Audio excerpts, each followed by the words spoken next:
Olá pessoal, tudo bem?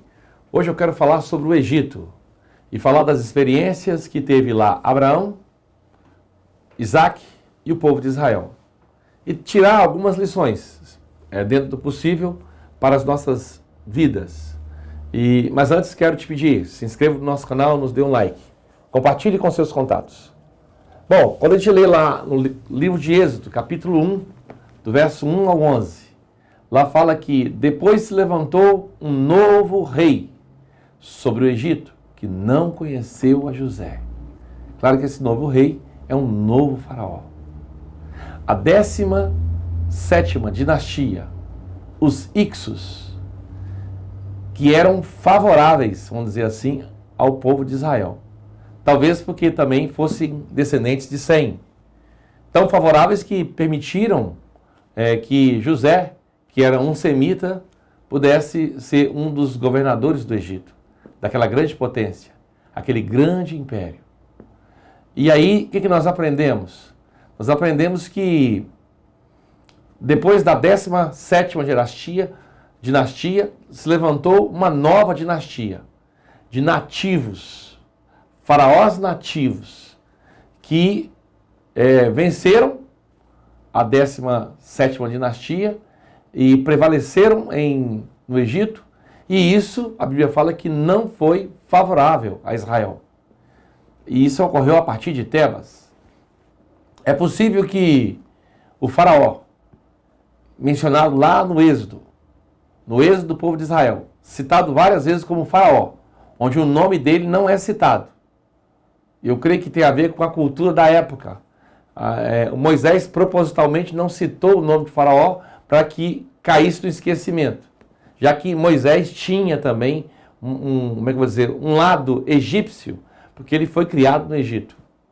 Então, a gente descobre o seguinte, que muitos pensam que era Ramsés II, né? Mas é muito possível que não seja Ramsés, e que seja Tutmoses III. Tutmoses III, essa palavra Moses, parece estar relacionada a um nome de família, né? Moses, era meio-irmão, um irmão de criação deste faraó.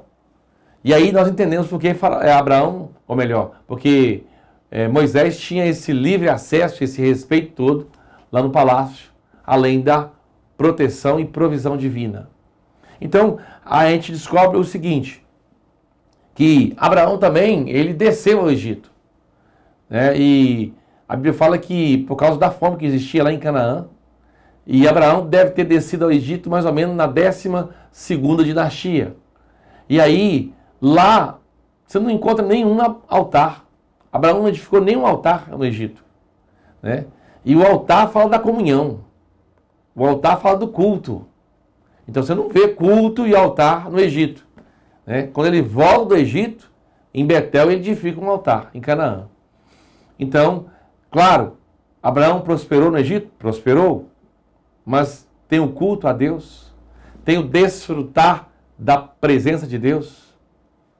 Não é citado. E aí o que a gente descobre? Algo muito interessante. Quando Abraão ele retorna do Egito, ele traz consigo Agar.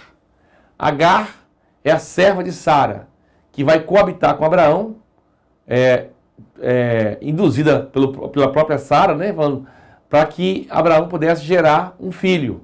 Isso não de acordo com a vontade de Deus.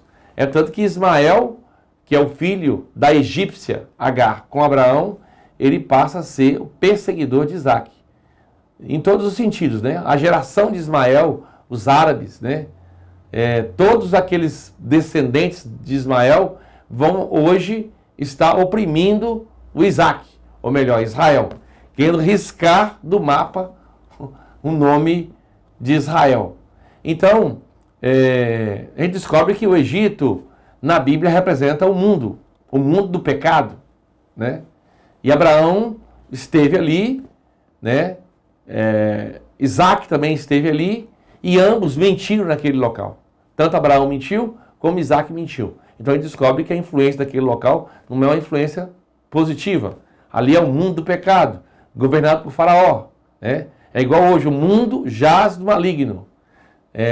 Falando em linguagem figurada, o Egito é um tipo de mundo e Faraó é um tipo de Satanás, tá certo? Jacó, é claro, pediu permissão a Deus para descer ao Egito.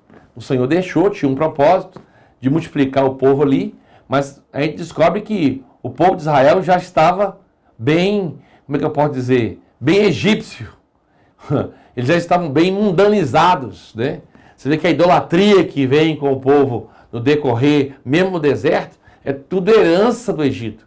Se o povo continuasse mais tempo no Egito, eu não sei o que ia acontecer. Talvez eles se tornariam egípcios, de cultura, de tudo. Então, a necessidade de ser retirada o povo ali do Egito. Algo muito importante. E aí, nós descobrimos que quando Jacó desceu, ele desceu com a sua família, era mais ou menos 70 pessoas. E quando o povo de Israel, depois de séculos, saem do Egito, eles já são quase 3 milhões de pessoas, aproximadamente. Então, nós vemos essa analogia, essa figura do Egito como mundo, e lá tem o Cordeiro Pascual, que é a libertação do povo de Israel do Egito, e tem o Mar Vermelho, que é o batismo nas águas, de acordo com 1 Coríntios capítulo 10, versículo 1 e 2, e tudo isso nos foi escrito como figuras ou exemplos. O próprio texto do capítulo 10 de Coríntios, versículos 6 e 11, vai nos mostrar isso, tá certo? Tem o deserto, que é para provar o coração do povo, para saber o que está no coração do povo, de acordo com Deuteronômio, no capítulo 8, versículo 2 e 3, e Canaã, que é um tipo de vida abundante, uma terra que manda leite e mel. O mel é a essência da vida vegetal e o leite é a essência da vida animal. Então você tem aqui vida abundante, grande expressão de vida. Canaã não é um tipo de céu, porque Canaã tem 7 nações inimigas. No céu nós não vamos encontrar 7 principados, vamos? Não, não tem isso não. Então é um tipo de vida triunfante, abundante, né? O propósito de Deus é que o povo de Israel habitasse em Canaã, tá certo? O propósito de Deus para nós hoje é que nós tenhamos maturidade. Bom, esse é o sentimento que eu queria compartilhar com vocês. Deus abençoe e até o próximo vídeo.